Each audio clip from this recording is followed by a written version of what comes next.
m'avez bien dit que c'était 50 millions d'années. Ouf, j'ai eu peur, j'avais compris 5 millions. Non mais Einstein, il a dit quelques milliards d'années, mais ça ne sera pas quelques milliards d'années, ça sera... Des milliards de milliards. Peut-être pas des milliards de milliards, mais... La mort du soleil dans 5 milliards d'années. Ah non, ça c'est autre chose. Mais là vraiment tout s'éteint. Tout l'univers. Tout l'univers s'éteint. J'ai lu une estimation sous la plume de... Oui. Comment il s'appelle, un grand vulgarisateur. Je l'ai vu aussi. Hubert Reeves. Oui. Sur la plume d'Hubert Reeves. Et c'était de l'ordre de quelques, enfin ou plusieurs, je dirais plutôt, dizaines de millions d'années. Au moins 30 millions d'années. Milliards d'années, pardon. Oui, effectivement, on est au milieu. 30 milliards d'années. 30 milliards, Oui. que l'univers entier s'éteigne. Alors à l'époque, on ne savait pas. À l'époque où j'ai lu ça, où il a écrit ça, on ne savait pas. On ne savait pas si l'univers pulsait entre Big Bang et Big Crunch, Oui. ou si, ce qui est, je crois, c'est ce que me disait Françoise Combe, je le savais comme ça, une astronome, à qui j'ai posé la question, puisque justement, moi j'avais lu des choses différentes, et il m'a dit, ah non, on pense que l'univers est plat. Et alors maintenant, est-ce qu'on sait, Dans le sens de l'Euclidien. est-ce qu'on sait maintenant s'il oscille entre Big Bang et Big Crunch? Ça a l'air d'être un petit peu en voie d'abandon, cette idée-là, ça m'embête parce que je trouve que c'était joli, mais Alors, donc, c'est-à-dire qu'on pense actuellement qu'il s'étend indéfiniment. Ça s'accélère. Ah oui, parce que l'expansion de l'univers s'accélère. Oui. Ah oui, il y a une accélération de l'accélération. Donc, on ne va pas vers le Big Crunch du coup. Non, Oui.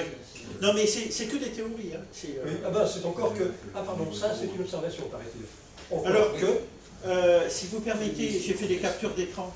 Donc, pas d'allusion...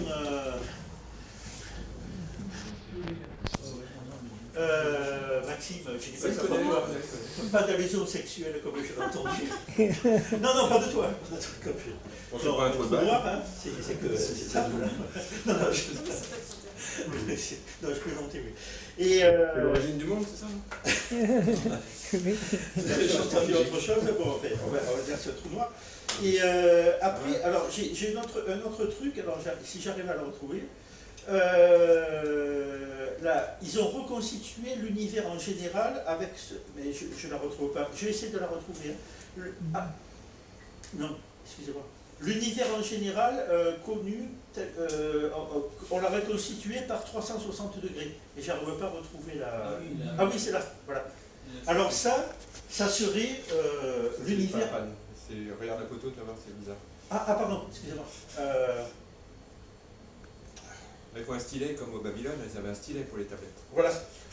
Donc, on réussit à le faire rentrer dans une seule image. Voici à quoi l'univers ressemble. Alors ça serait tout l'univers. C'est fou. Oui, alors là, je ne sais pas comment ils ont fait ça. Michel, tu pourrais nous montrer? Ça serait tout l'univers, ça. C'est pas une galaxie, ça serait toutes les galaxies. Alors je ne sais pas comment ils ont fait ça. Quoi. C'est l'univers connu. Oui, bien sûr. Ça va encore pas très loin. J'avais vu 14 milliards, on a des lumières. Je gardais dans l'esprit Mais grillage dans lequel on a roulé en bout. voilà, alors moi je suis pas assez connaisseur pour enfin, savoir comment ils ont fait ce machin. Quoi. Voilà. Mais c'est le... Comment ça en fait, c'est juste une image mais sphérisée. Oui, voilà, à 360 degrés, on va dire ça. Oui, c'est ce qu'ils ont fait par les satellites Planck, etc. C'est comme Ouais. si tu envoient des... comme un téléphone. Donc c'est thermique, c'est une Mais image là, thermique. T'as tout l'univers, toutes les galaxies. Là, ça pose une Image question quand thermique. même. Ton image, elle pose une sacrée question qui est quand même intéressante. C'est si c'est l'univers vu d'extérieur, qu'est-ce qui était à l'extérieur de l'univers? Est-ce que c'est encore l'univers ou pas l'univers? Non, c'est vu de la Terre, je suppose. Non, alors ils y ont pensé, c'est pas une photo prise de chez nous, c'est pas ça. C'est une reconstitution Oui, mais par ordinateur. c'est comme ta... Oui, mais c'est bien vu d'un certain point. Tu poses une question et qui pose complètement ton propos ou non. Si tu dis que l'univers a une fin, tu as dit un... Oui, certain un jour nombre- si tout s'éteint. Oui, d'accord. Il y a quoi après? Ah non, mais ça veut dire qu'il y a un début. Non, mais Ça veut dire qu'il y a un début. Non, mais voilà. Je voudrais dire quelque chose. Donc au niveau du temps, Alors, je dis une dernière chose, je me tais après. Il y a une théorie il faut arriver à imaginer, ce qui est très difficile, qu'il n'y a jamais eu de début du temps et qu'il n'y aura jamais de fin. C'est-à-dire qu'il y aurait donc, on serait à ce moment dans le Big Bang, après le Big Crunch, ça rebondit sur la constante de Planck, vous avez entendu ça? Ça arrive à 10 puissance 9. Et ça recommence, ça a toujours été ça, ça sera toujours ça. C'est une des théories. C'est une des théories. C'est vraiment de la spéculation. Ouais. Si le Big Bang existe. Oui. Non, mais on n'est que dans les spéculations, hein. Vous savez bien. Non, mais je voudrais dire quelques mots sur le paradoxe qu'il y a entre les lois réversibles. Elles ont toute la symétrie qu'on a DMC, le temps, la charge et l'espace. Et puis l'irréversibilité du phénomène. Alors, le mieux c'est de prendre un exemple simple. Vous avez deux vaisseaux avec des pressions différentes, même température, pas la peine de se fatiguer. Et vous ouvrez la communication entre les deux. Donc, l'air se précipite depuis la forte pression vers la faible pression. Hein. Bon. Mais il se précipite comment? Bien, c'est les molécules qui se collent les unes les autres, etc. Or, la théorie cinétique des gaz est réversible. Et le théorème de Poincaré dit presque toutes les conditions initiales conduisent à des mouvements qui reviennent au voisinage des conditions initiales. Donc il y a une contradiction évidente entre le théorème du retour de Poincaré et les phénomènes que nous constatons.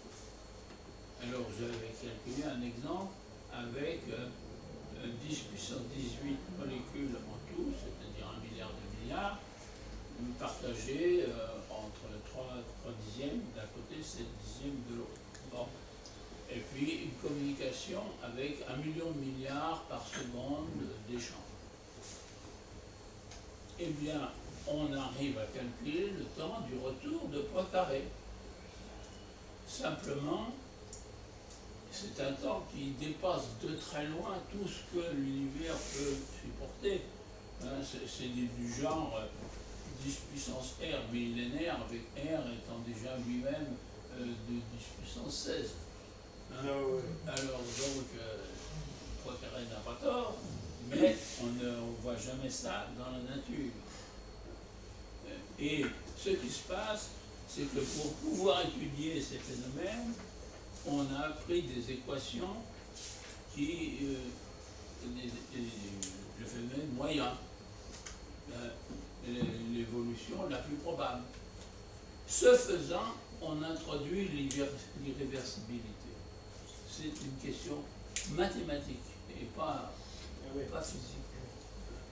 Les aérodynamiciens utilisent leur formule moyennisée sur la température, la pression, la densité, etc., qui sont des paramètres moyens.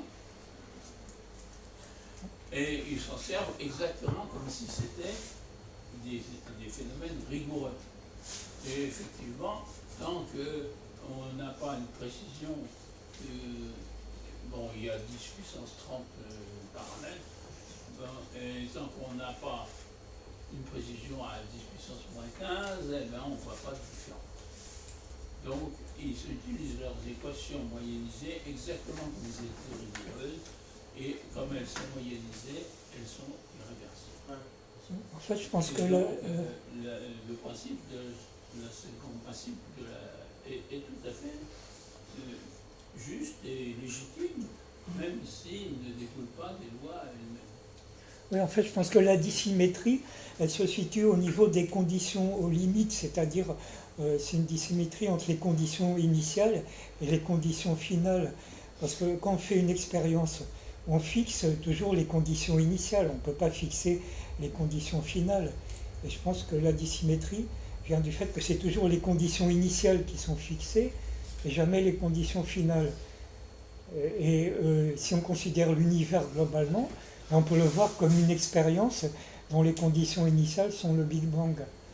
Oui, mais justement, alors, quand il y a le temps de l'équation, c'est quoi les conditions finales? Puisque il n'y a pas le temps. Oui.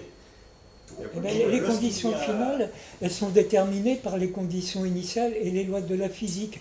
Les lois de la physique qui font le lien entre l'état du système au temps t et au temps t plus delta t.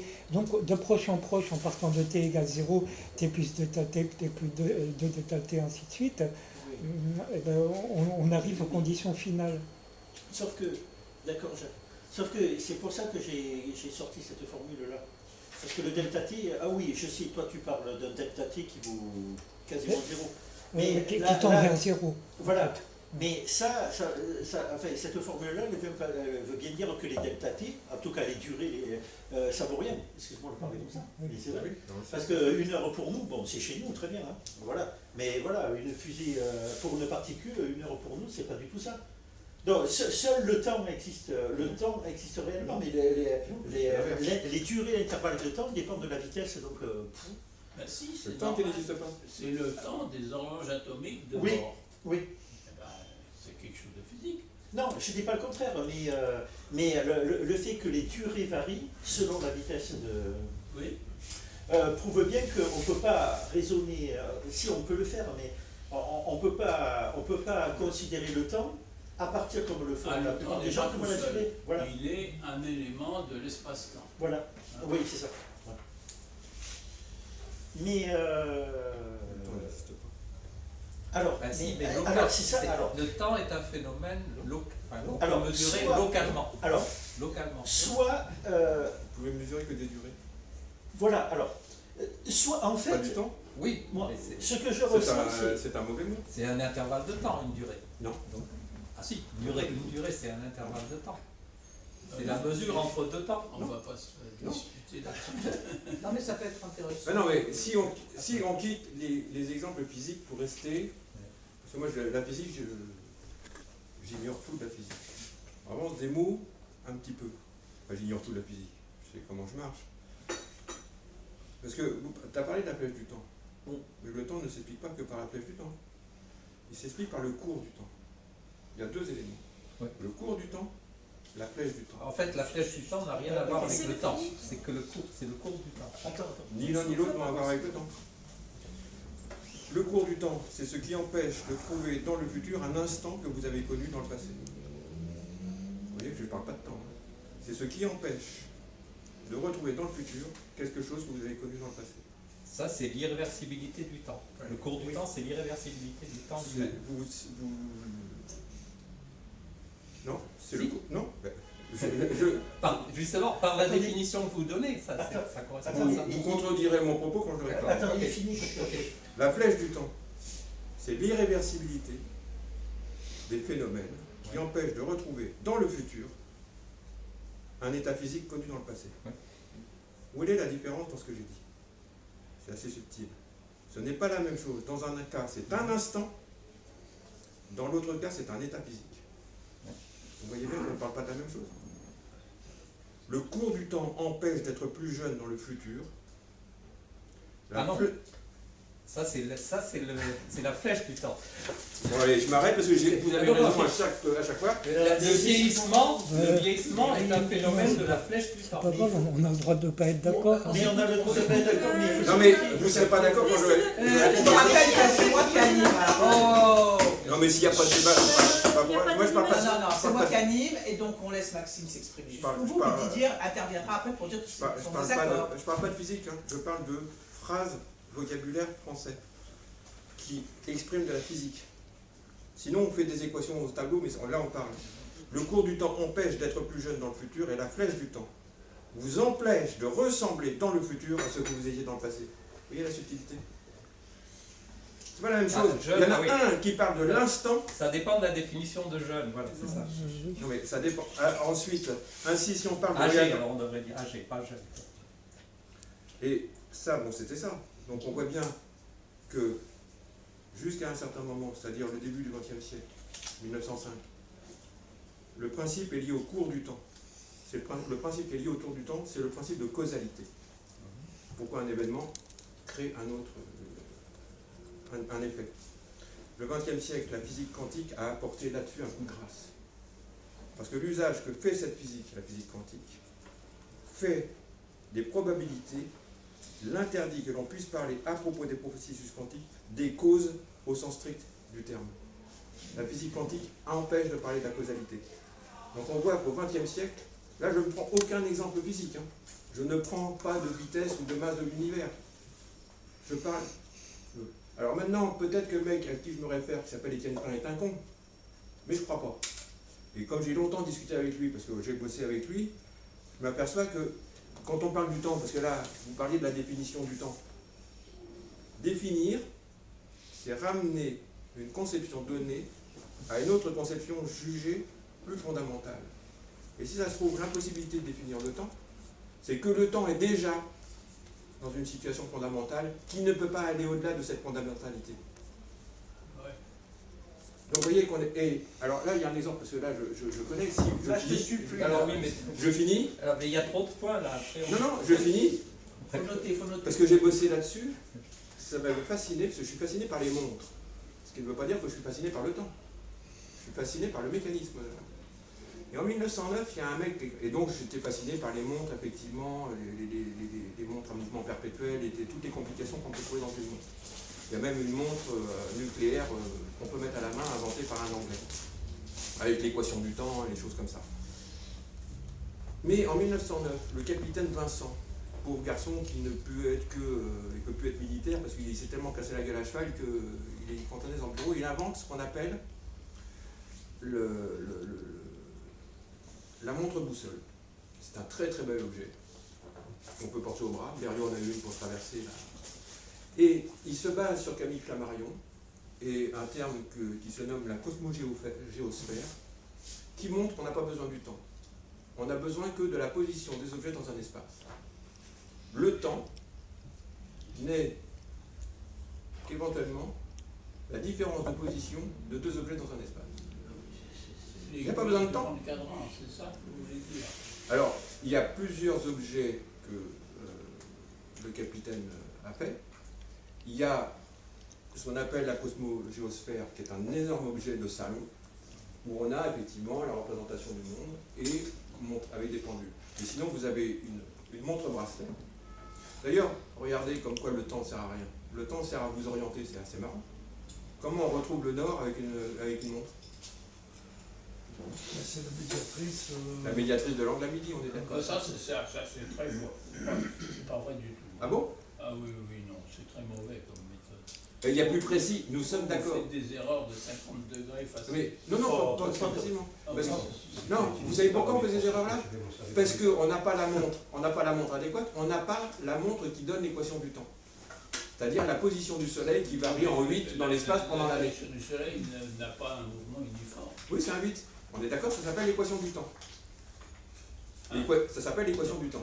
Et d'ailleurs, l'équation du temps, vous en avez une qui est démontrée sur la place de la Concorde, dont l'obélisque est le centre. Je regrette, je suis astronome, l'équation du temps, c'est tout autre chose.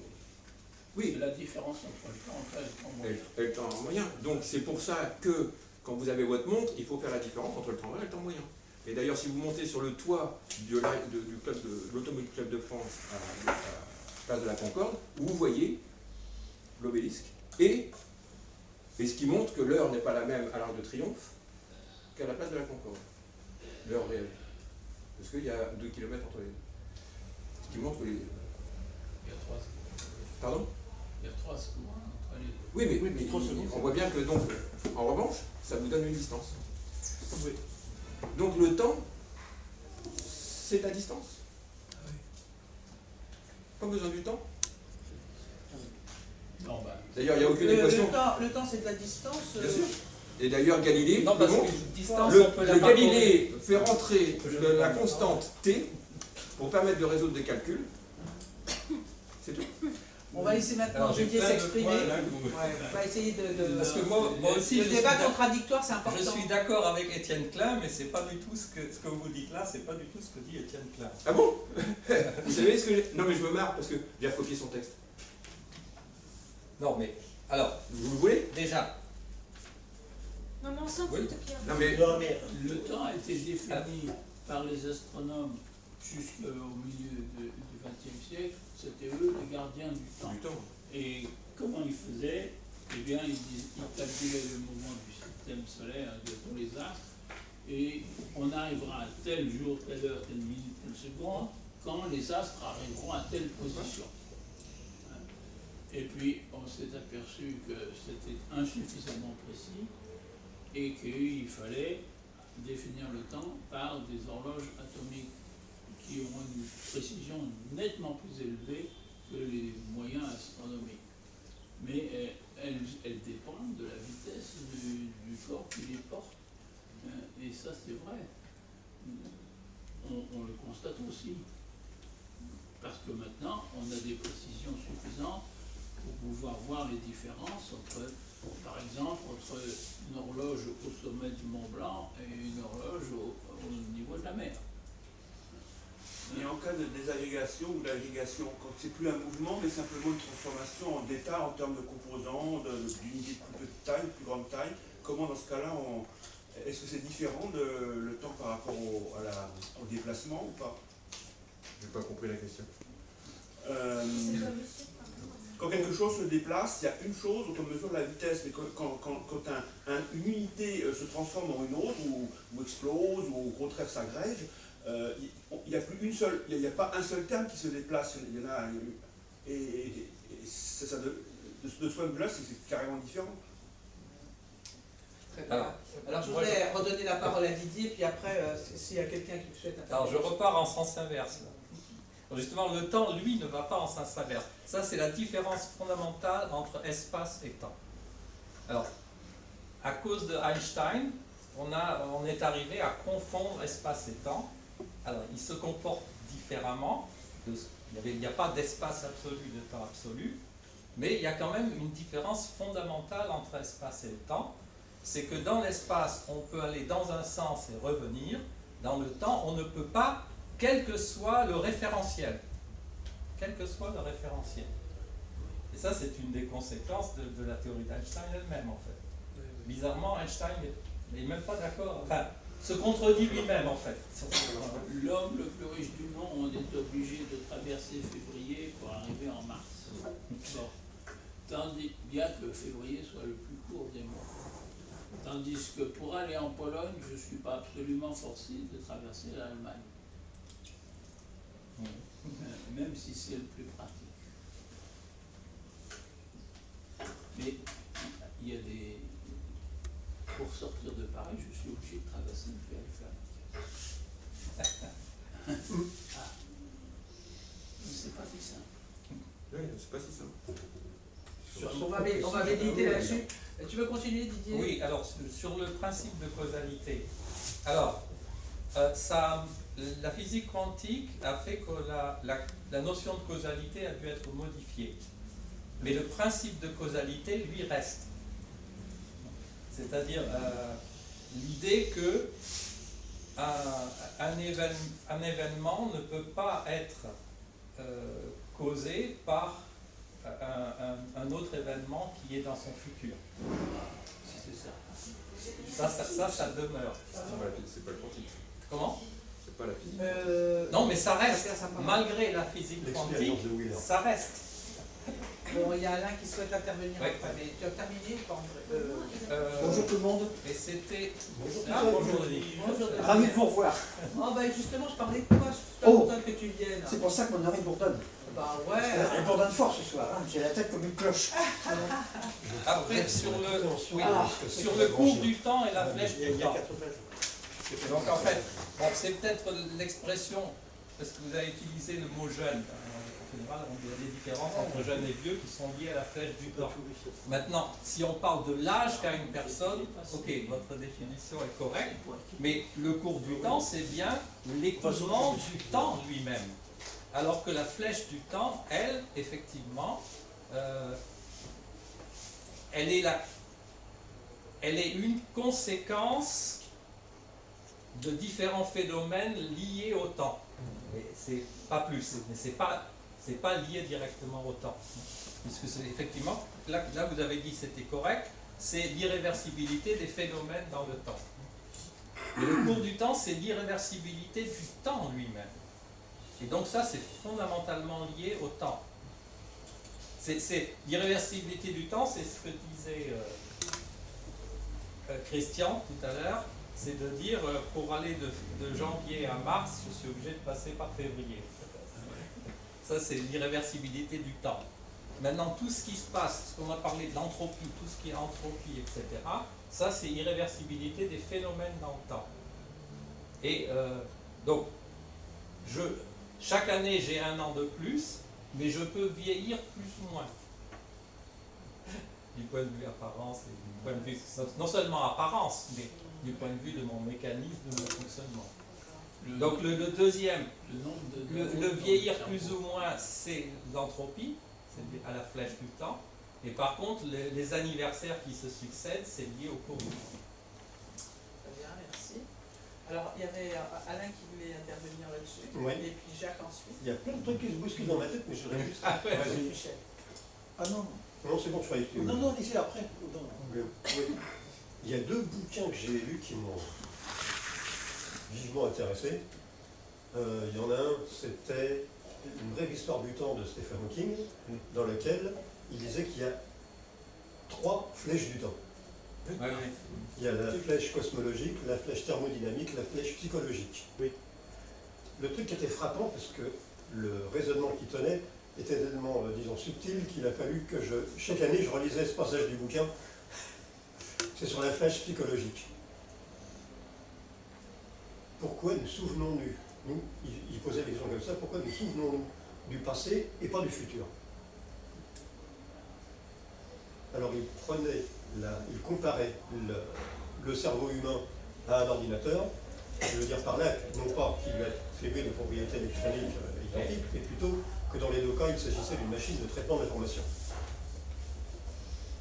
Et cette machine de traitement de l'information, pour augmenter la quantité d'informations qui se trouvaient à l'intérieur, il fallait dépenser de l'énergie. Bon, si vous, au prix d'un gros effort, si vous me le demandez, j'essaierai de trouver le raisonnement complet, mais en gros, ça aboutissait à l'idée que ce qui trouvait à l'intérieur du cerveau humain ne pouvait représenter qu'un état d'entropie de monde extérieur inférieur à celui dont il était contemporain. Ce qui veut dire le passé, état d'entropie inférieur. Entropie n'arrive pas à augmenter. D'accord. Bon. Ça allait loin, je me disais, il vient de démontrer pourquoi le temps s'écoule du passé vers le futur et non l'inverse. En fait, il va justement parce que l'entropie augmente. C'était l'idée générale. L'autre truc qui m'a beaucoup frappé, c'est un bouquin que j'ai lu il y a quelques années, de quelqu'un qui veut que Marc Lachiaiseray. Ça s'appelle Voyager dans le temps, son bouquin. Alors, c'est pas du tout la même idée qu'Étienne Klein. C'est un point sur lequel ils sont manifestement en désaccord. Ouais. Très clair. En fait, pour ceux qui ne l'auraient pas lu, j'aime bien la manière dont il démarre le propos. Il dit, est-il possible de voyager dans le passé? Ou de voyager dans le temps? Oui, dans le passé, oui. Normalement, c'est oui, dans le temps, parce que dans l'avenir, il suffit d'hiberner peut-être. Enfin, bref. Ou d'aller à la vitesse de 9 dixièmes de... Ah non. Mais c'est pour revenir en arrière ensuite que c'est compliqué. Est-il possible de voyager dans le temps? Et il disait, Marc Lachiaiseray, oui, c'est possible à une condition. Ce serait que le temps n'existe pas. Oh. Et il ajoutait, ça tombe bien, le temps n'existe pas. Le temps n'existe pas, ça je suis d'accord. Alors il démontre pendant toute la première partie du bouquin, les premières parties, il y a un passage qui, pour moi, est un peu rêve, pour vous le sera probablement moins pour la plupart des diplômes en physique ici présents. Je pense au 4e chapitre. Bon, mais enfin, en même temps, on apprend des choses. Pardon. Montre que le temps ne ressemble pas du tout, là où il n'a pratiquement aucun des attributs qu'on lui attribue. Donc, que lui attribue Héraclite, disons. Et, en fait, je pense que il ne l'a pas exprimé comme ça, mais je pense ne pas trahir sa pensée en faisant une analogie qu'il fait par ailleurs aussi, mais sans aller jusqu'à là où je vais aller, avec l'espace. Le bon sens populaire, jusqu'à ce qu'on trouve que la Terre était ronde, mais même... Bon, le bon sens populaire, le sens commun, considère que l'espace n'est pas isotrope. Il y a une dimension qui n'est pas comme les autres. C'est la verticale. Les autres dimensions, on peut les intervertir. Mais la verticale, on voit bien que c'est... on voit bien que le haut est toujours le haut, quelle que soit la manière dont je me tourne. Le haut et le bas sont toujours le haut et le bas.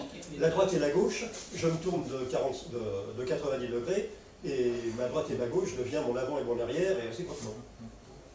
Alors que le haut et le bas, ce sera toujours le haut et le bas. Ça dépend. Et Newton dit, l'espace est isotrope, et la verticale est, en un point donné de l'espace, qui est isotrope, la direction le long de laquelle s'exerce la gravitation. C'est tout. Mais ils ne sont pas obligés d'être parallèles. Et je poursuis l'idée, je pense ne pas le trahir, de Marc Lechaiseray, dans l'espace-temps quadridimensionnel isotrope, le temps est, en un point donné de cet espace-temps quadridimensionnel isotrope, la direction le long de laquelle s'exerce la causalité. Et ils ne sont pas obligés d'être parallèles. Ça veut dire quoi concrètement? Ben, ça ne prouve pas l'inexistence du temps, ça au contraire. Ça défie. Ça dit que le ça temps est définit le temps de quelque chose. Oui. De même que ça ne prouve pas l'inexistence de la verticale. Oui, ben oui, elle existe bien, la verticale. La verticale existe bien, mais la direction de la gravitation. Il n'y a pas de verticale absolue. Non, il n'y a pas de verticale absolue, il n'y a que de verticale relative. Et de même, au fond, la pensée de Marc Lechaiseray là-dessus, qui me plaît bien d'ailleurs, je trouve ça intéressant. Ils sont d'accord avec Yves Klein. Il n'y a pas de temps absolu. Non seulement il n'y a pas de temps absolu, dans le sens où on entend classiquement dans la relativité générale, à savoir qu'il est plus court pour les uns, plus, etc. Mais il n'y a pas même de direction du temps absolu. Le titre de son bouquin, c'était Voyager dans le temps. Voyager dans le temps. Et est-ce qu'on peut voyager dans le temps? Bah non. Et alors, Il n'y a pas de temps. C'est qu'on peut voyager, Ça dépend. faire l'équivalent de voyager à proximité du temps. Mais parce que le temps n'existe pas justement. Ça dépend. Parce que l'espace-temps est isotrope. Oui, parce que si on découvre un miroir bien orienté près de l'étoile la plus proche, à 4 années-lumière, on peut y voir ce qui se passait il y a 8 ans. Oui. Donc on peut aller dans le passé, mais on ne peut pas agir sur le passé. La causalité ne marche pas dans le voyage dans le C'est temps. incroyable. On peut observer le passé. On peut C'est incroyable. Oh, ça a aussi Et ça, une- moi, je trouve ça extraordinaire. Il n'y a pas d'effet de causalité dans le voyage dans le Il temps. y a, je ne sais pas si c'est un truc, je ne sais pas si vous avez vu sans doute parler. C'est ça qui prouve l'existence du temps pour moi. C'est pas une question. Le temps n'est pas absolu, ça c'est clair, puisqu'il s'écoule différemment selon où on est. Je voudrais illustrer. Mais il encore. s'écoule toujours dans le même sens, justement. Attends, justement, j'y viens. Vas-y, vas-y. Parce qu'effectivement, ça peut être plus ou moins dilaté, mais toujours dans le même sens. Il y a une expérience qui découle de l'expérience d'Aspect sur les universités exactes, qui est l'expérience de Wheeler. Ah oui. Archibald Wheeler. C'est un physicien cosmologiste américain Oui, vas-y. qui a imaginé une expérience dans laquelle il se produit un événement maintenant, on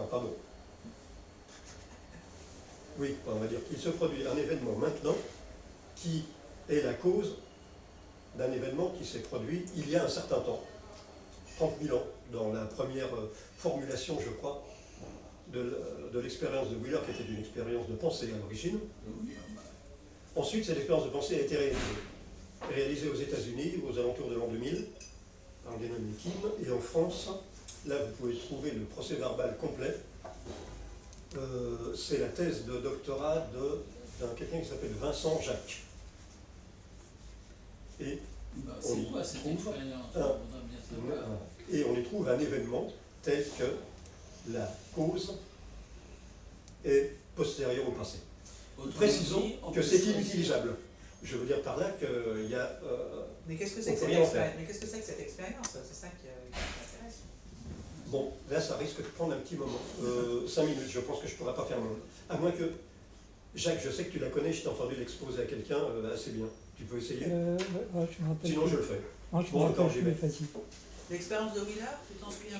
Non, bon d'accord, j'y vais. Je peux pas On imagine que de l'autre côté de la Voie lactée, on envoie des photons. Mieux encore, on les envoie un par un, comme dans cette expérience qui a été faite pour la première fois en 1907, sur les photons envoyés un par un. Un par un. Un par an, 1907 Oui, absolument, 1907. 1907, c'est pas une blague. Je suis sûr du coup. J'aurais bien retrouvé la trace en 1907. Hein. 2007, on va dire 2007. C'était un navigateur, il est parti faire un... C'est 2007. Non, pas 2007. On ne connaît pas le photon. 2007, c'est bien plus... Non, mais en 1907, on ne connaît pas le photon. Par photon. C'était pas vraiment photon par photon.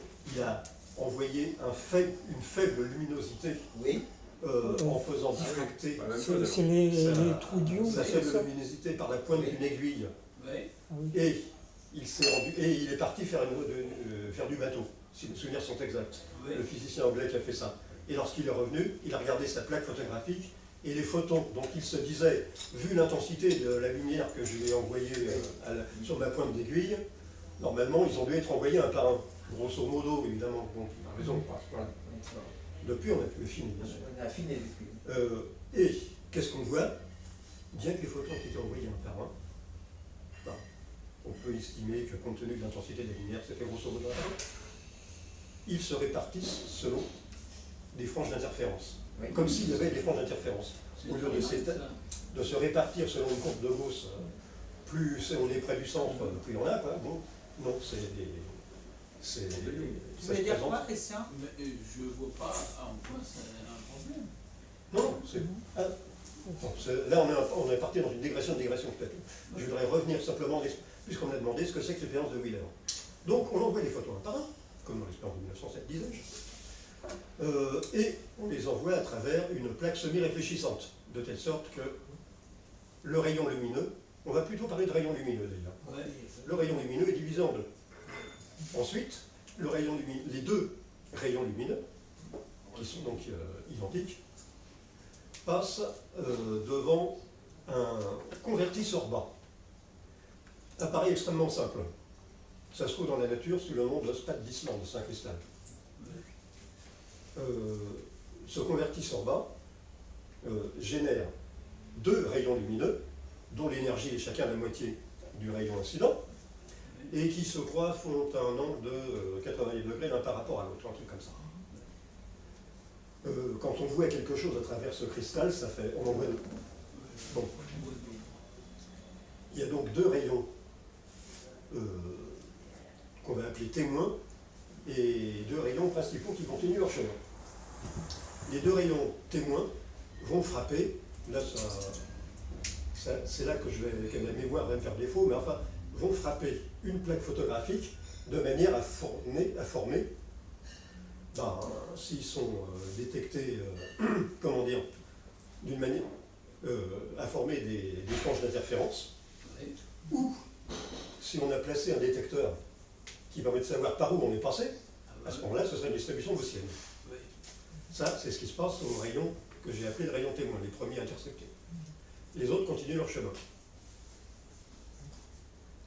Puis, ils repassent devant le même genre de détecteurs que les rayons principaux, que j'appelle principaux, enfin les plus longs, par exemple, repassent devant le même genre de détecteurs que les rayons témoins. Et eux, à leur tour, ils vont frapper une plaque photographique. Mais, on peut, si on place une plaque semi-réfléchissante quelque part dans le circuit, on peut décider que l'on saura par où le rayon est passé, ou on peut déterminer que l'on saura par où le rayon est passé, ou on ne le saura pas. Et s'il y a la plaque, alors on ne saura pas par où c'est passé, et ça formera des franges d'interférence, autrement dit, ce sera une onde. Par contre, si on sait par où le rayon est passé, le photon est passé, à ce moment-là, ce sera une distribution gaussienne. Oui. Le problème, c'est que j'ai dit que le dispositif expérimental avait 30 000 ans, 30 000 années-lumière, je veux dire, de dimension. Donc, maintenant, je peux décider aujourd'hui de mettre la plaque semi-réfléchissante ou de ne pas la mettre. Oui. Et alors? Ça aura pour conséquence que 30 000 ans plus tôt, les rayons témoins ont frappé la plaque photographique, soit sous forme de frange d'interférence, soit sous forme de distribution gaussienne. Oui. On parie. Et ceci, pas la peine de parier, ce serait malhonnête de ma part, parce que ça a été fait. Fait aux États-Unis, fait en France, consultable facilement sur Internet. Vous cherchez Vincent Jacques. C'est sur Internet que c'est vrai. Vous le trouverez. C'est-à-dire l'expérience. Alors, lui, il a réussi à réduire le dispositif expérimental 50 mètres. Le couloir du sous-sol de l'Institut d'optique d'Orsay, pour être précis. Ça a eu lieu en je ne sais plus quelle année maintenant, 2009, il me semblait bien. Sous l'égide d'Alain Aspect, aussi. Mais ce n'était pas la première fois que ça a été fait, et même, je dirais mieux, la première fois que ça a été fait, si vous voulez une belle documentation, vous cherchez plutôt l'expérience de Kim. C'est peut-être pas tout à fait aussi rigoureux que de Vincent Jacques, mais c'est magnifiquement documenté. Merci En fait, Alain. tu veux dire que l'espace-temps de la particule est déjà dans le futur, c'est un peu ça? Bah, Quand on change dans le présent la position des franges, la particule change de je mets ma plaque, oui. 30 000 ans plus tôt. Oui. C'est-à-dire que la particule lit le futur, quelque part. Enfin, alors, Alain Aspect s'est exprimé à ce sujet. Elle est Le passé futur n'est pas ou changé. elle C'est l'histoire qui a changé. elle a une sensibilité. La mécanique quantique. son espace-temps n'est pas le même que le nôtre. Donc, oui. La mécanique quantique n'est pas locale. Elle a des équations d'écoulement, d'évolution qui sont. Un photon devient une onde quand il se déplace. Hein. Les photons apparaissent comme des particules, mais se déplacent comme des ondes. C'est bizarre, mais c'est comme ça. Et ça n'est pas local. Hein. C'est l'histoire d'Alain Aspect. On change la direction du l'orientation du détecteur et on constate que les deux atomes intriqués, ils se comportent comme s'ils savaient d'avance qu'elle était. Mais c'est parce qu'elle n'est pas locale. Pas locale, c'est tout. Oui, d'accord, mais enfin, c'est une conséquence. Non, mais il n'y a pas de reconnaissance du passé d'une causalité. C'est pas local, mais c'est intéressant quand même. Oui, mais pour le temps, ça n'a rien à voir. Effectivement, l'objection d'Einstein, le paradoxe d'Einstein, c'était de dire rien ne peut se faire plus vite que la vitesse de la lumière. Donc, quand je déplace mes appareils, les photons ne peuvent pas être renseignés. Mais ça, c'était l'idée que la mécanique quantique était locale. Elle ne l'est pas. Alors, excusez-moi si vous permettez, justement au sujet de la vitesse de la lumière. Je ne sais pas si vous avez entendu parler de le code du futur et le code du passé. Vous avez entendu parler de ça? Alors, j'ai essayé c'est une théorie. Hein. Tout ça, c'est des théories quand même. Hein. Bon, on a un événement en ce moment. Donc, par exemple, nous. Donc, on projette dans l'univers, on projette de la lumière là, qui part, je ne sais pas où. Donc ça, c'est l'événement. Vous avez ce que l'on appelle le code du futur. C'est-à-dire que si on prend un point dans l'espace de code du futur, la vitesse de la lumière est supérieure à la vitesse, on va dire, je ne sais pas trop... Nécessaire pour aller... Oui, parce que pendant que la lumière voyage, le temps se déplace également. Donc, à l'intérieur du code du futur, la lumière que l'on dégage nous pourra arriver à ce point-là. Ça fait que ce point-là pourra avoir une information sur nous. Par contre, là, par exemple, il ne pourra pas, hors du code, qu'ils appellent ça, les physiciens appellent ça l'ailleurs, ce point-là n'aura jamais d'information sur nous parce que la vitesse de la lumière est trop faible, en fait. Et réciproquement, ça marche dans l'autre sens. Un événement du passé, le code du passé, si c'est à l'intérieur du code, un événement pourra nous parvenir, genre on voit les étoiles il y a 1 milliard d'années. Par contre, si c'est hors de l'ailleurs, c'est encore un ailleurs, si c'est hors de ce code, aucun. La vitesse de la lumière est trop faible et ne nous arrivera jamais. C'est-à-dire que, je termine, hein, c'est-à-dire qu'en fait, il y a toute une zone immense de l'univers à laquelle on n'aura jamais d'informations. Et réciproquement, eux n'auront jamais d'informations sur nous. Il faut attendre longtemps avant d'avoir une information. Ah, parce que, alors, je m'y connais moins que vous en physique, je m'intéresse à la physique, bien sûr, mais sans... moi, ce que je me suis documenté, c'est que l'ailleurs sera totalement inaccessible et réciproquement. Non, il est accessible de notre point de l'espace-temps actuel. Mais en attendant suffisamment, il devient du passé. Ah oui, c'est-à-dire que le cône change de forme, on va dire ça. Oui, d'accord. Oui, d'accord.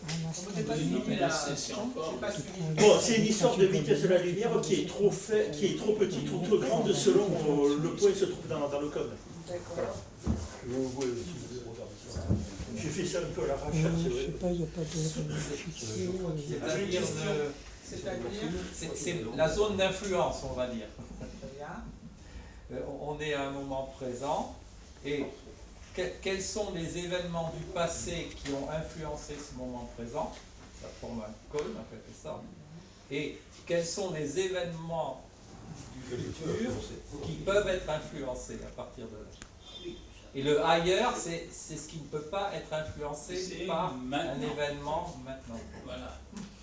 Et qui ne peut pas et qui évolue, effectivement. Et alors, cette vision rigoureuse, disons, doit être modifiée quand on fait de la mécanique quantique. Oui, bien sûr. C'est très schématique. Moi, je te remercie de schématiser. Parce que... non, mais c'est les trucs... Moi, en physique, je suis moyen. Enfin, je veux dire, moi, c'est sciences et vie. Ce qui est très bon en sciences et vie. Mais je ne connais pas plus. Oui, je connais plus que si on prend un type dans le bus, j'en connais plus. Il y a des chances, mais sans plus. Quoi que Einstein peut prendre le bus. Oui. Non, je veux dire, moi, mon niveau en physique, c'est du bon sciences et vie, qui est un excellent revue. Tu peux sciences et vie. Allez, la recherche. Oui. Moi, j'adore ta modestie. Non, c'est vrai. C'est déjà pas mal. Oui. Oui, alors il y avait Jacques qui voulait prendre la parole, et puis après à Maxime, je crois, mais peut-être une première prise de parole avant. Alors Jacques, vas-y. Oui, alors je ne suis pas tout à fait convaincu parce que expliquer Alain, c'est-à-dire je ne pense pas qu'on puisse, mettons quelqu'un qui est devant un écran, qui regarde l'écran et qui va voir des franges ou pas de franges selon ce qui se passera dans le futur.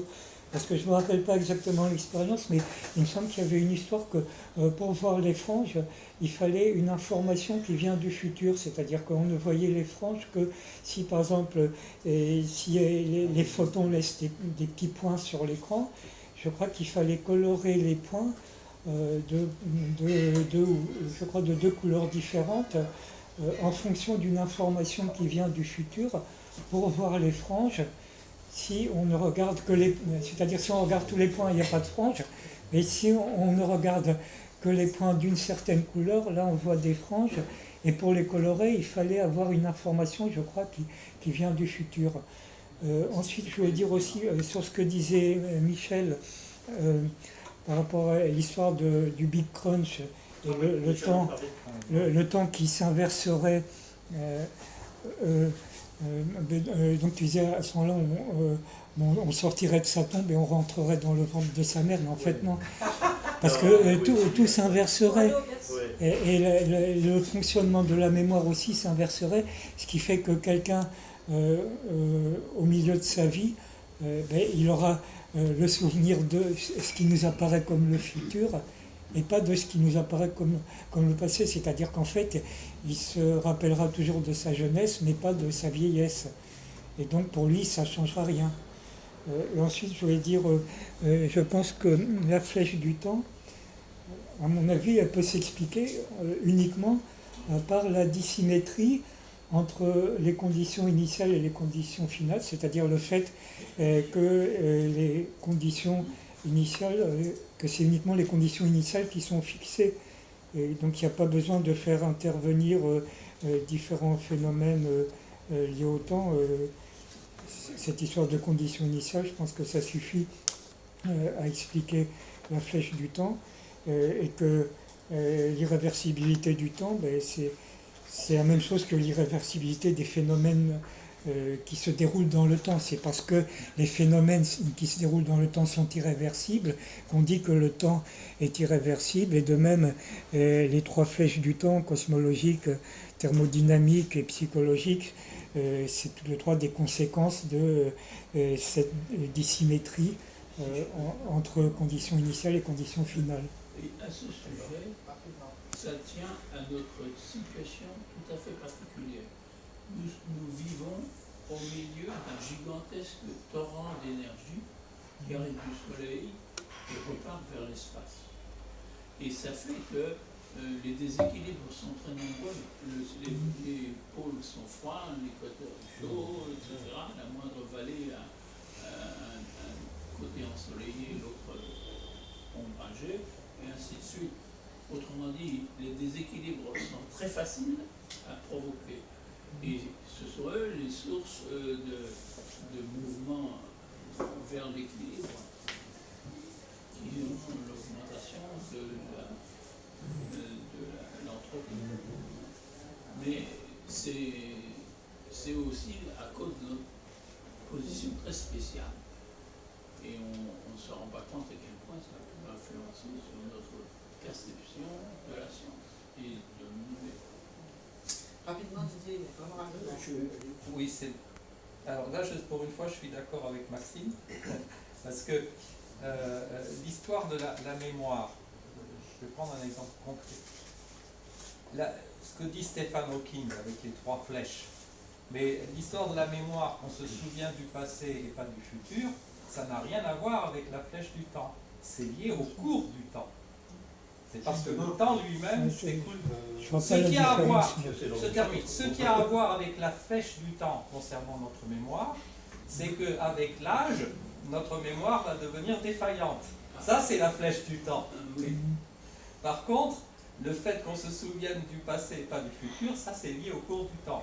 Pour moi, ça reste comme je pense qu'il n'y a pas de différence. Il y a une distinction fondamentale entre cours du temps et flèche du temps. Je ne suis pas convaincu, je pense qu'il n'y a pas de différence. Ah oui, je me souviens. J'interviens parce que, même à mon âge, et après bien des réflexions sur le sujet personnel, la nuit quelquefois, flèche du temps et cours du temps, je les confonds toujours. Pour moi, c'est la même chose.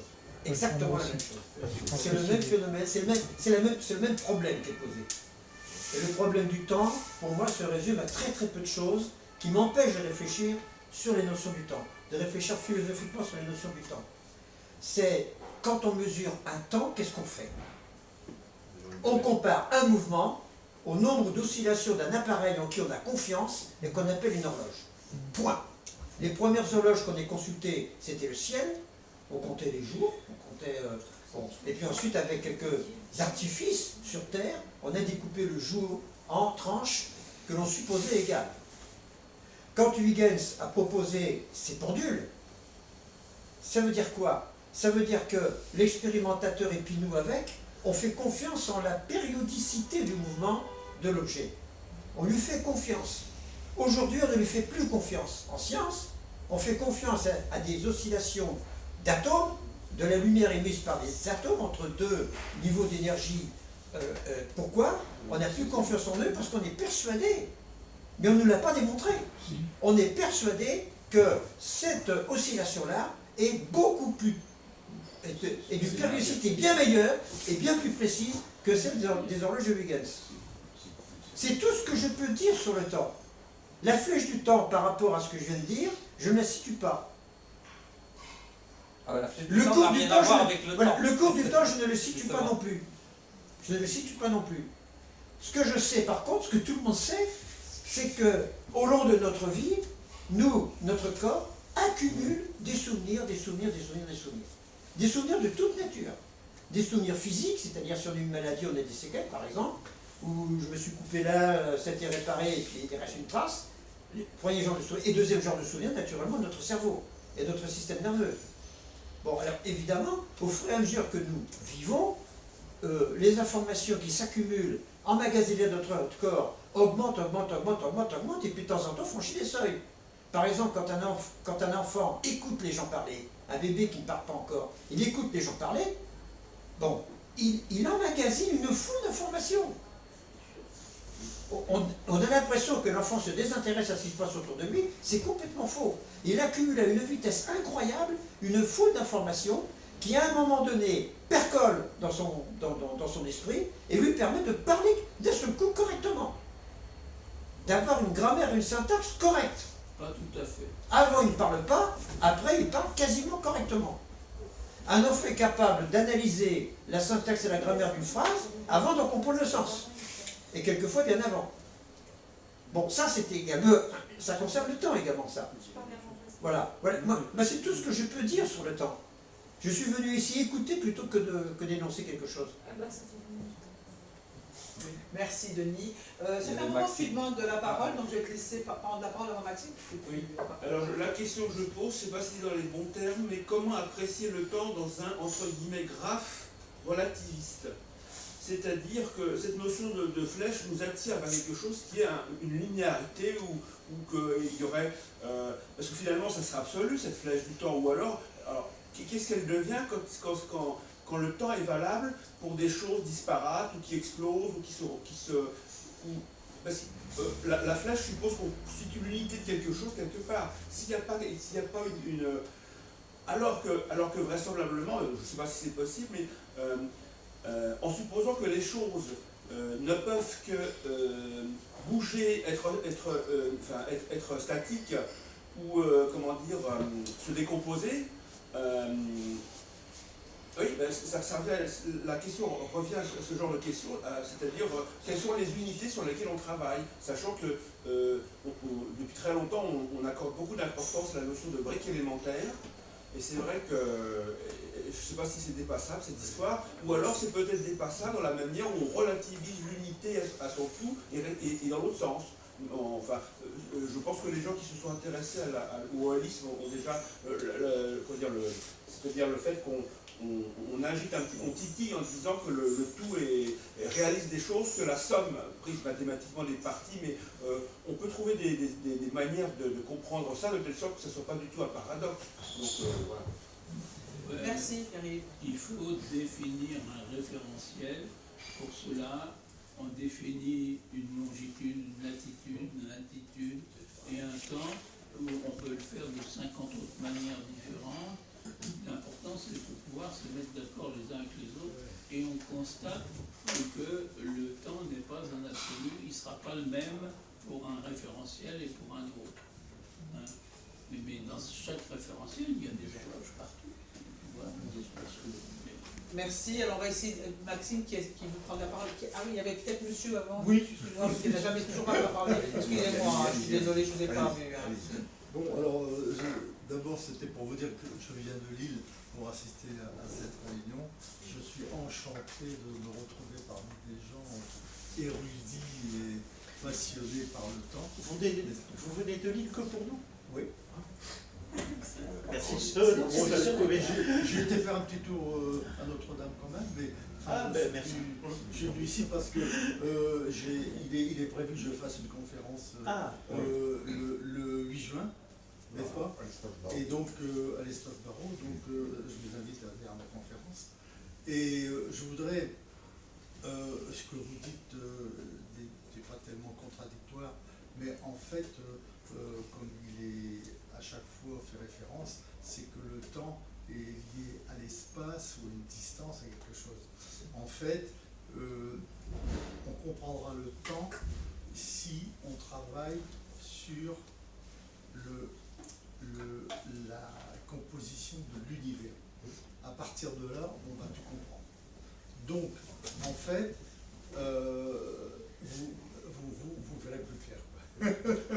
Hein, et justement, je ne veux pas parler de ma conférence, mais je vous invite à venir parce que j'amène, avec la formule de l'univers, j'amène une composition de l'univers qui permet justement de placer le temps à sa juste place.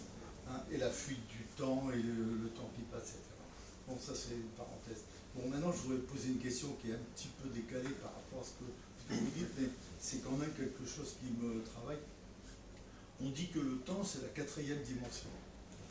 Alors, moi, je ne suis pas du tout d'accord, parce que le temps n'est pas la 4e dimension. Hein, mais qu'est-ce que vous pouvez faire comme remarque sur ce thème-là?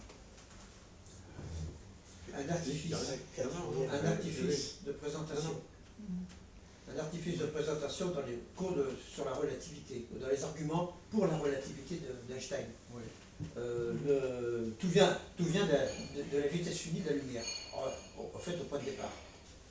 Tout vient de là. En fait, la quatrième dimension, vous avez raison, ce n'est pas le temps, mais c'est le temps multiplié par une vitesse. Parce que le temps multiplié par une vitesse est une longueur en mètres, comme les trois dimensions de l'espace sont des longueurs en mètres. Donc il y a déjà ce petit problème d'homogénéité des unités. Mais on a pensé à ça, c'est un artifice, pourquoi? Il faut imaginer deux grandeurs, une longueur, L, et la vitesse de la lumière multipliée par un temps. On a donc deux longueurs. Pour un objet ou un signal lumineux qui se propage dans l'espace, celle-ci moins celle-là égale 0. Bien. Petit problème, une longueur par rapport à un repère x, y, z, eh bien, on se sert du théorème de Pythagore. Le carré de la longueur est égal à la somme des carrés des déplacements le long des trois axes. Donc, la somme des carrés des déplacements le long des trois axes est égale au carré de c fois t.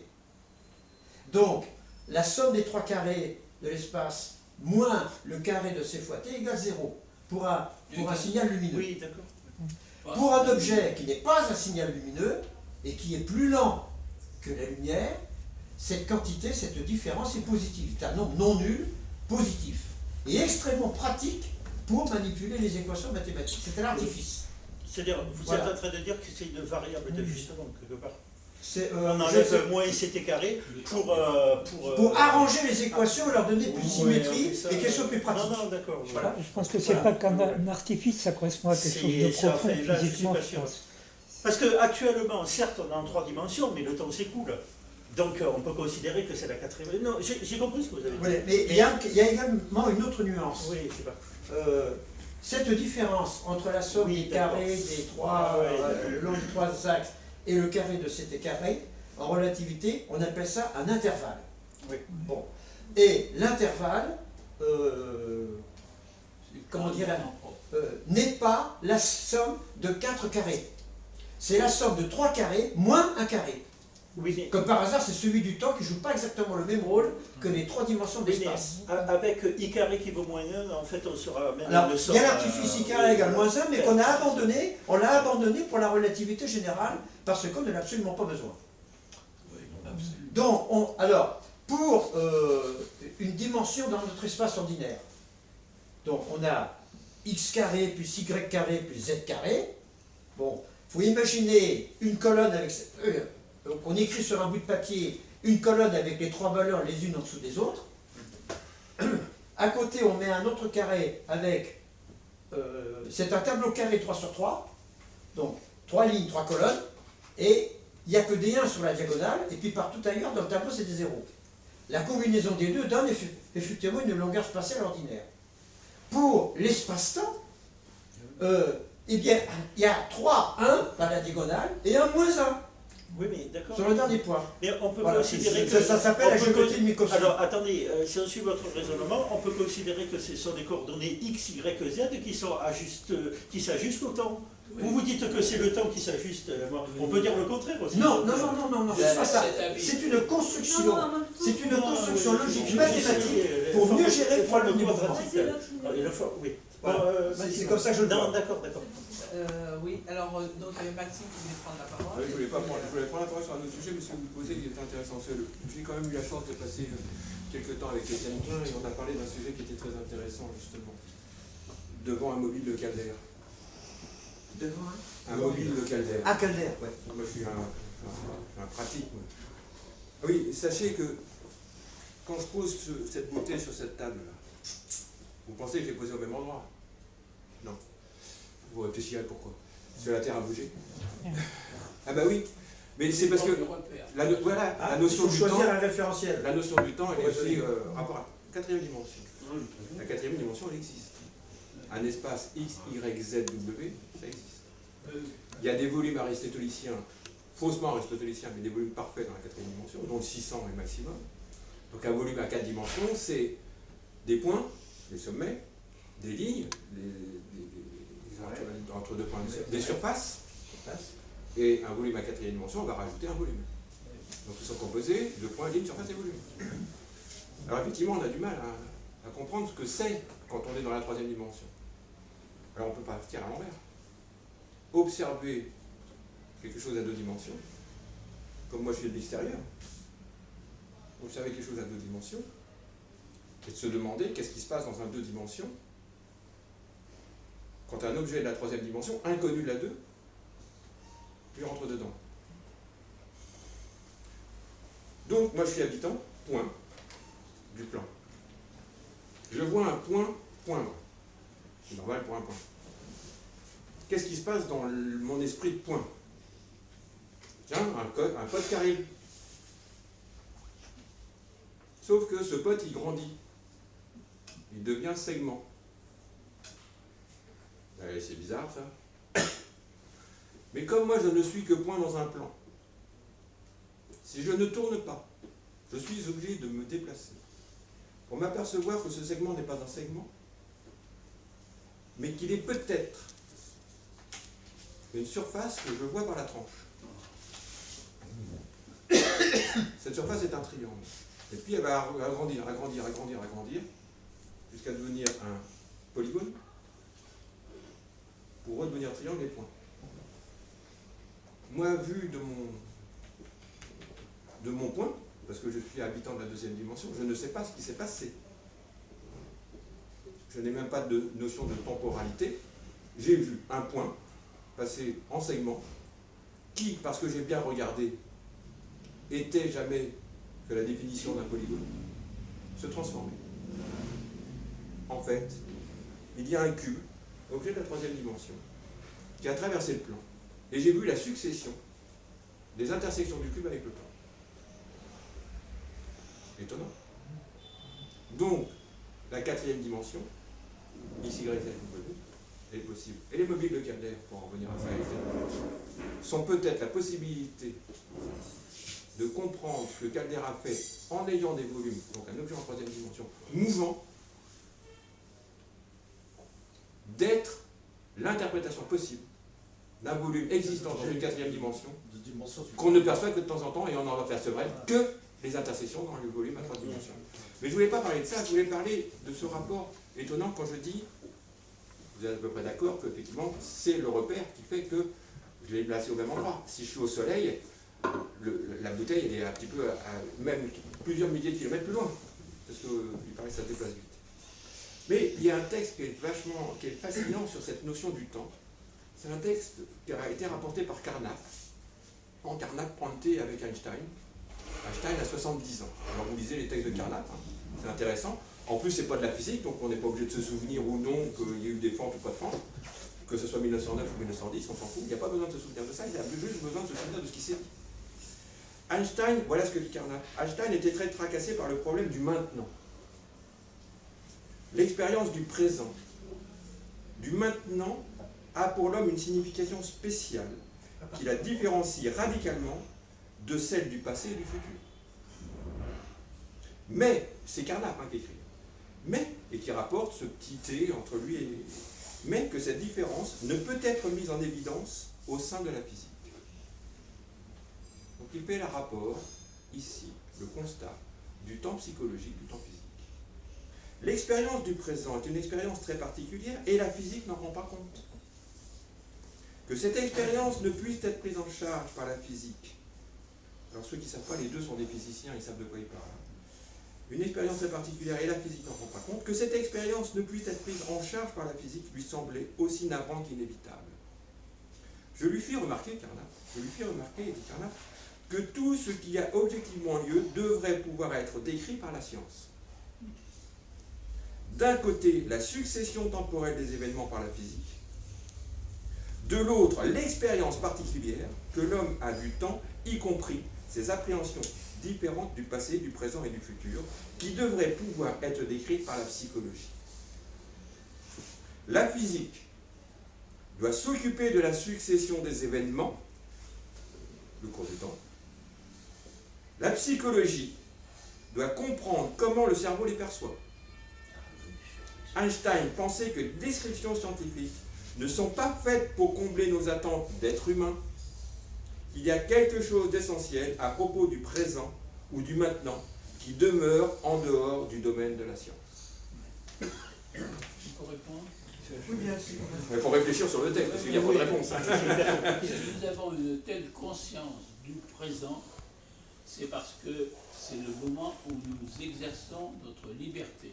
Et pour voir juste l'opposé, imaginez un prisonnier auquel on interdit de faire quoi que ce soit. Il ne peut pas lire, il ne peut rien faire. Qu'est-ce qu'il fait? Il abandonne le présent, il rêve au passé où il était libre et au futur où il sera libéré.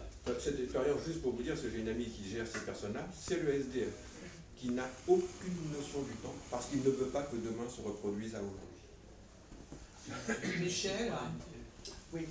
Le SDF, le mec qui habite dans la rue, Ah oui. sur le domicile fixe, qui est allongé par terre. Il vit dans le présent, oui. Même pas. Parce que s'il vivait dans le présent, ça voudrait dire qu'il est temporalisé. Mais il ne veut absolument pas que demain soit comme aujourd'hui. Donc il est absent de tout. Et c'est très très dur, et c'est Carnap le dit, hein, c'est très très dur de voir la différence de la présence, du présent psychologique, du mec qui est vautré par terre, pétard et drogue et alcool, sans futur. Et de l'ignorance de celui-ci, de celui qui l'a.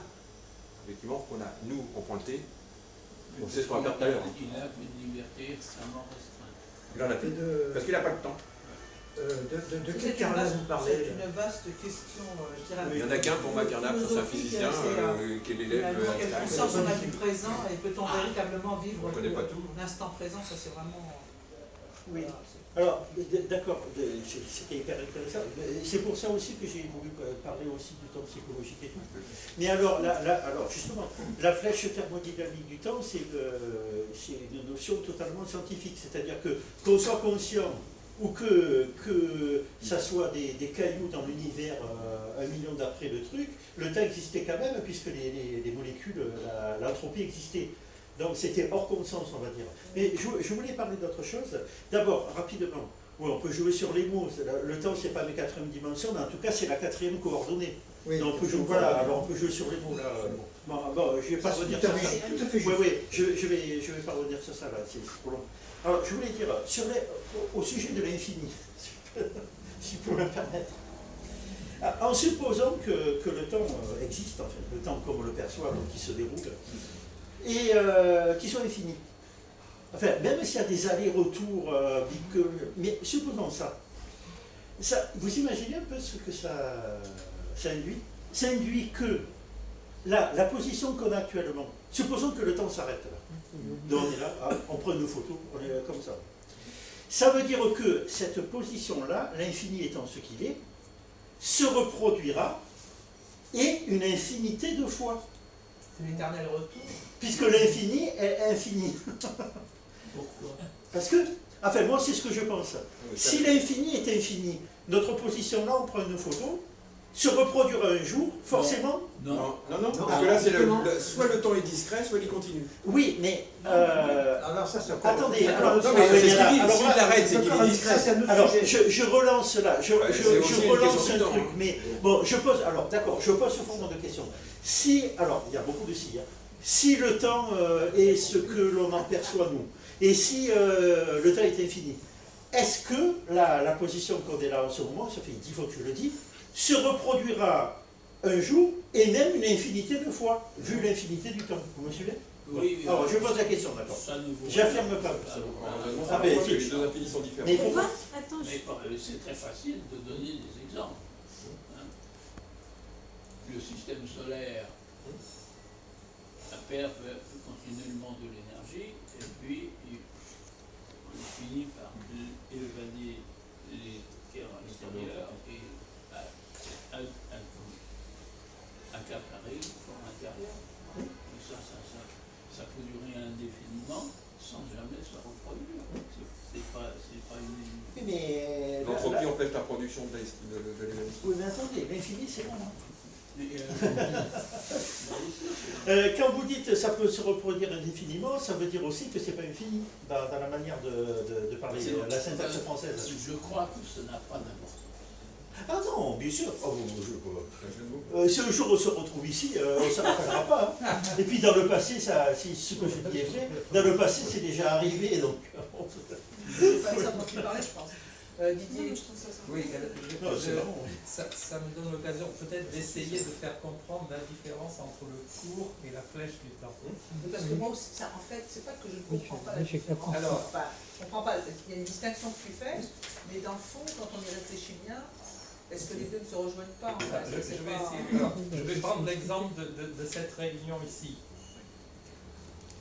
Supposons, c'est très, comme disait Christian, quasiment improbable, mais supposons que dans le futur, on se retrouve exactement les mêmes personnes, dans le même café. Bon, tout pareil. Tout pareil. 26 000 ans. Peu importe. Plus que ça. Alors, mais en fait, donc ça, déjà, ça ce serait une négation de la flèche du temps. Pourquoi? Mais parce que la flèche du temps, il n'y a pas de réversibilité. Ça, voilà. Donc, cette même situation, donc ça correspondrait, bon, c'est un exemple un peu extrême, notre réunion ici, mais il y a beaucoup de phénomènes physiques qui sont des phénomènes réversibles, et donc qui vont se reproduire à l'identique dans un certain temps. C'est comme ça d'ailleurs qu'on fait des horloges. Les horloges sont faites par des événements qui se reproduisent de façon cyclique. C'est comme ça qu'on mesure, ils sont très rapides en général pour avoir une bonne horloge. Mais ce même événement qui se produit en admettant que tout soit identique, mais il y a une donnée qui ne sera pas identique, c'est le temps lui-même. Ah, ça dépend de la définition. Oui, oui, non, mais non, mais j'ai relancé en janvier, on sera une autre date. On pourra refaire un débat sur ça. Là. Non, ce qui est plus simple, c'est que si vous dites que ce qui va se passer pourra se passer dans le futur, ça veut dire que l'événement futur peut dire qu'il y aura une rétroactivité. Et ce que le cours du temps empêche. Alors, on ne peut pas être au même instant à un moment donné. Christian. Kepler raconte, oui, c'est pas ainsi. Il raconte l'histoire des étudiants à l'université qui, certains, croyaient à la grande année et le retour perpétuel au bout de 26 000 ans, etc. Bon. Et ils vont fêter quelque chose dans une auberge dont le patron avait les mêmes idées. À la fin du repas, il y a celui qui avait la bourse dit au patron, mais dans le fond, je reviendrai dans 26 000 ans. C'est vrai, dit le patron. Eh bien alors, je vous paierai à ce moment-là. Alors, le patron dit, d'accord, mais il y a 26 000 ans, vous étiez là. Et vous avez dit ceci, alors payez-moi pour les 26 000 ans. Vous connaissez, tu permets, vous connaissez la blague sur Dieu et le rabbin? Et le rabbin qui s'adresse à Dieu qui dit Dieu, c'est vrai que pour toi le temps est illimité? Alors Dieu dit oui. Alors pour toi, 1 milliard d'années et une minute, c'est pareil. Dieu dit oui. Alors pour toi, 1 milliard de dollars et $1, c'est pareil. Dieu dit oui.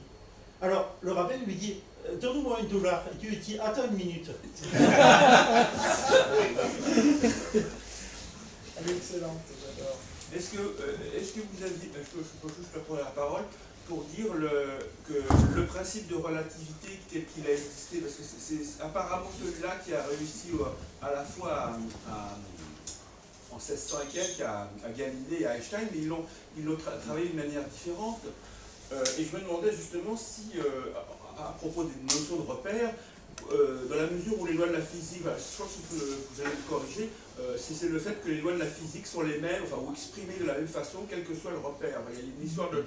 Et donc, quand les choses sont comment dire, plus ou moins éparpillées, qu'est-ce qui nous dirait, nous forcerait à adopter le fait que pour faire les calculs, je suis obligé de désigner un repère uniquement, alors alors que logiquement, il peut y avoir un repère pour n'importe quoi qui constitue une unité, et il peut même être orienté. Enfin, oui, si tout est relatif de ce point de vue-là, même le choix pratique pour calculer devrait être indépendant du fait qu'on est obligé à un moment donné de choisir en l'espèce un repère. Le jour où on saura où se trouve le centre de l'univers, c'est-à-dire le lieu où il y a eu le Big Bang, on pourra faire des calculs dans le repère. Alors là, le centre de l'univers, c'est nous. Deux contestations, j'ai deux contestations à faire. Oui, c'est nous, c'est peut-être un peu tard, mais j'ai deux contestations à faire. Bon, la première contestation, c'est d'abord pour monsieur. Il faut un repère, oui, vous avez raison, plus une horloge. Un référentiel, c'est un repère et une horloge. Petite remarque, cette notion de perception du mouvement par rapport à un décor que l'on considère comme fixe, que l'on reçoit comme fixe, c'est pas Galilée qui l'a inventé, ce sont des intellectuels médiévaux qui l'ont inventé. L'idée est venue au Moyen-Âge.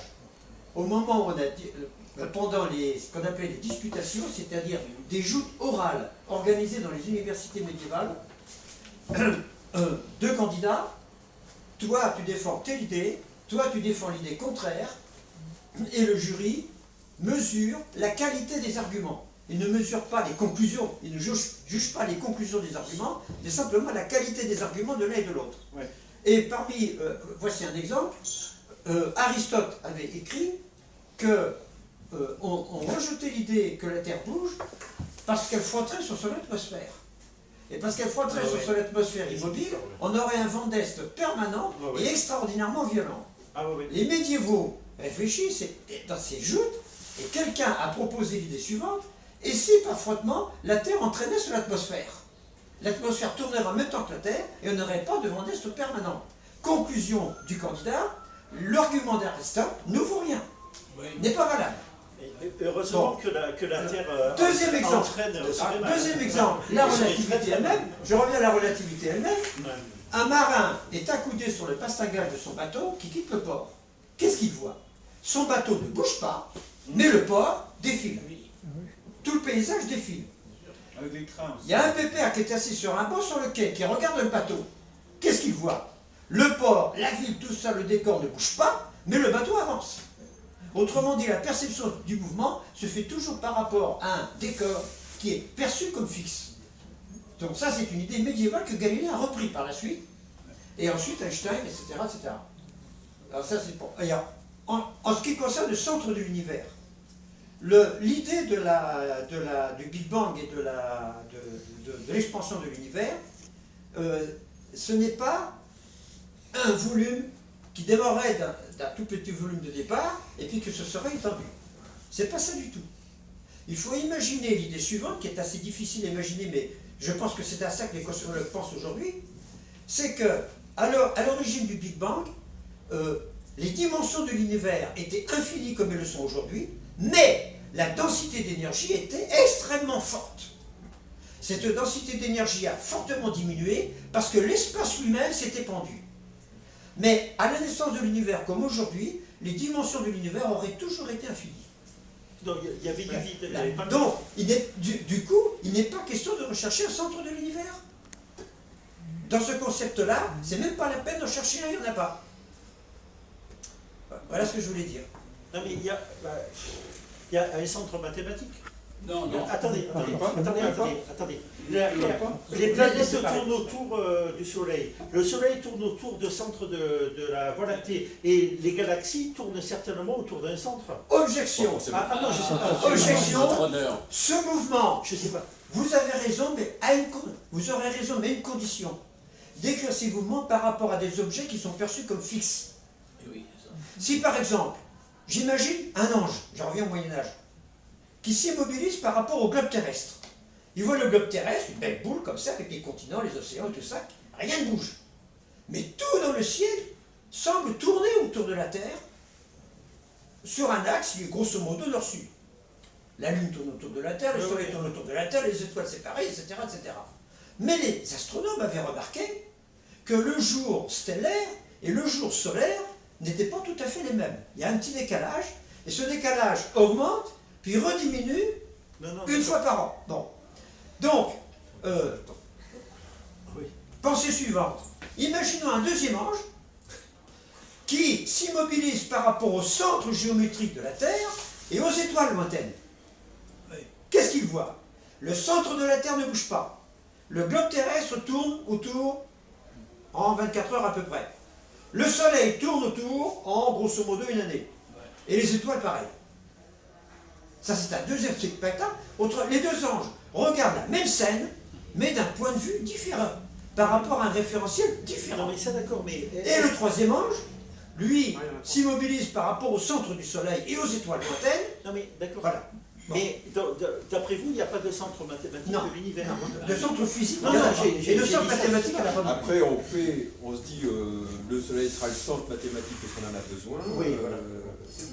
Avec Jacques, on n'arrête pas de dire qui tourne autour. Les amis, Michel nous quitte, mais nous pouvons continuer la conversation au restaurant là-haut si vous souhaitez manger. Ben merci. Hein, merci. Est-ce qu'il y en a parmi vous qui sont d'accord?